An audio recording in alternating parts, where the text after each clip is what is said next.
parte da diarreia aguda é causada por processo infeccioso inflamatório. Então a maior dúvida que a gente tem no consultório e no pronto-socorro é quando fazer exames para poder ver qual é a causa dessa diarreia aguda e quando iniciar o tratamento com antibiótico terapia.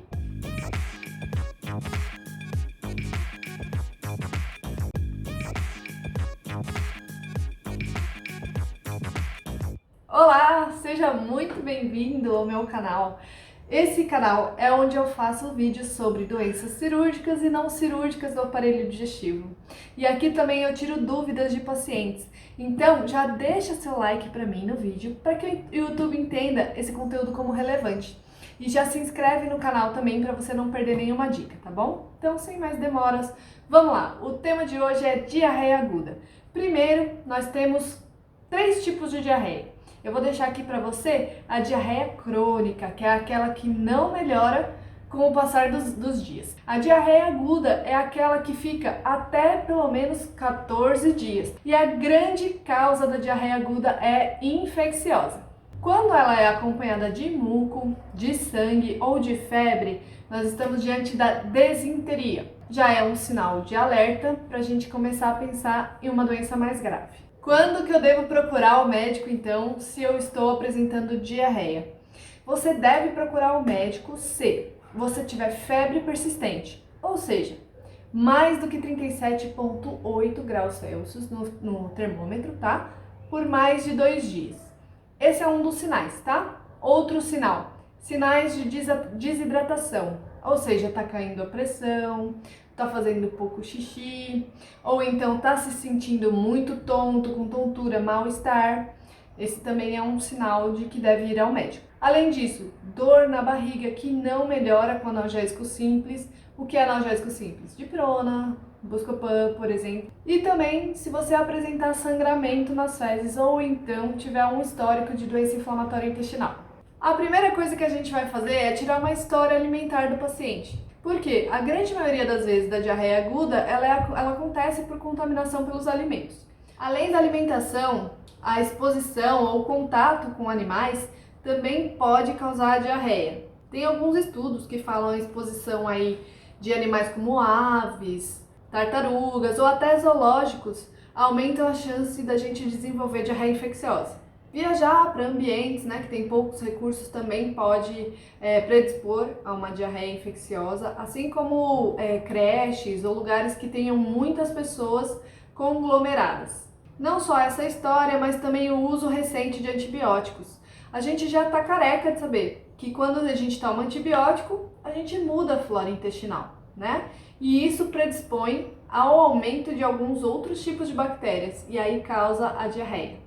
Precisa fazer alguns exames ou não precisa fazer exames? Na grande maioria das vezes, não há necessidade da gente fazer um exame e um teste de fezes, porque na verdade o tratamento é o mesmo para qualquer tipo de infecção, a não ser que tenha alguns sinais de alerta. Por exemplo, sinais de desidratação, que nem eu disse, aqueles sinais, tá? Dor abdominal que não melhora de jeito nenhum, necessidade de ficar internado, ou então sangramento nas fezes, pacientes com febre, com mais de 2 dias de febre, pacientes idosos com mais de 70 anos normalmente, pacientes que têm doença inflamatória intestinal, pacientes que têm sintomas persistentes por mais de uma semana, ou então pacientes que estão gestantes. Todos esses tipos de pacientes, eles podem passar pelo teste de fezes para poder identificar qual que é o organismo que está causando a diarreia. Pronto! Agora a gente já fez o diagnóstico da diarreia aguda, já sabe qual é a possível causa, quando que a gente vai tratar com antibiótico e quando a gente não vai pôr antibiótico. Primeira coisa, a primeira fase do tratamento é a hidratação, gente. Se a gente não bebe água e na diarreia, que a gente está com trânsito acelerado, a gente perde mais água e sais, a gente fica desidratado. Se você não está conseguindo tomar líquidos por via oral, você tem que tomar na veia. Não tem jeito, tem que tomar soro, tem que ir para o hospital. A gente indica o soro de reidratação oral. Tem pronto na farmácia, você pode ir na farmácia comprar, ou então você pode fazer o soro caseiro. O soro caseiro, você vai pegar um copo de água, tá? E vai colocar uma colher pequena de chá, de sal, e uma colher grande de açúcar. Mistura bem e toma, tá bom? Pelo menos uns 8 a 10 copos aí por dia. Você pode também tomar água de coco, tá? A água de coco ela é boa porque ela repõe alguns eletrólitos que você pode perder também na diarreia, como por exemplo sódio, potássio e magnésio. Passo número 2 do tratamento. Não fique em jejum, tá bom, gente? Por quê? Porque o jejum ele faz mal para a cicatrização das células do intestino. O ideal é que você faça alimentação normal, como você sempre se alimenta. Uma alimentação leve.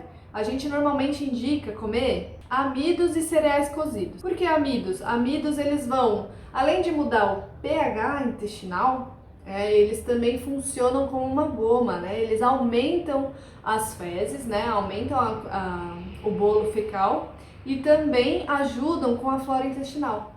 E muita gente usa, sabe o que de amido? A maisena. Exatamente, você já ouviu falar, sua avó falar, todo mundo falar. Toma um copinho de água com maisena com limão. A maisena, ela não corta a diarreia, ela faz esse papel. Ela faz o papel de aumentar o bolo fecal, né? E diminuir a quantidade de evacuações. Além de melhorar o pH do intestino e fazer com que a flora intestinal volte mais rapidamente. Além da maisena, a gente indica muito macarrão, arroz, batata cozida, trigo, aveia, esses tipos de alimentos mais leves, tá, pessoal? Outra coisa muito importante é evitar nesse período produtos lácteos, ou seja, leite e derivados. Por quê? Todo mundo que tá com diarreia tá com o intestino inflamado. E o intestino inflamado, ele tem como característica uma intolerância à lactose secundária, à diarreia. Depois que passar a diarreia, você volta à alimentação normal. Mas o ideal é que, durante a diarreia, que você evite esses alimentos, porque esses alimentos podem fermentar e piorar a diarreia. Agora vamos lá, antibiótico. Quando que a gente deve tomar antibiótico num caso de diarreia aguda?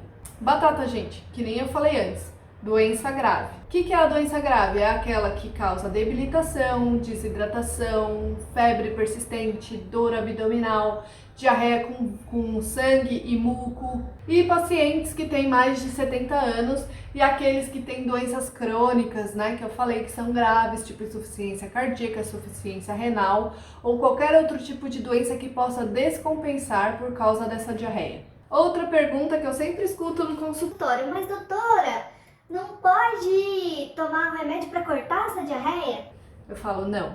Existem na literatura alguns estudos que falam que tudo bem, que você pode dar loperamida, que é a medicação para cortar a diarreia, mas você tem que informar o paciente que isso pode prolongar o processo de cura. Pode demorar mais para esse paciente cicatrizar a mucosa intestinal. Por quê? Porque a loperamida, ela pausa os movimentos intestinais e isso faz com que as bactérias se proliferem mais facilmente. Você vai ter um alívio dos sintomas, porque a diarreia vai melhorar, né?